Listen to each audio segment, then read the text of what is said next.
Hello, mga mommies and daddies! Gusto ko lang pala i-share yung natanggap ni Joya.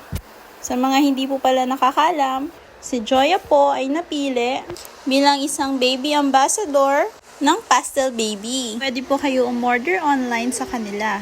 Sa mga hindi naman po mahilig umorder online, meron po silang store sa Festival Mall, SM City Bacoor, Cubao Expo, at SM Fairview. Sa mga gusto naman po umorder online, lalagay ko na lang po sa description ng link na kanilang Shopee at TikTok. Maraming salamat, Pastel Baby! Panoorin niyo po ang aming video!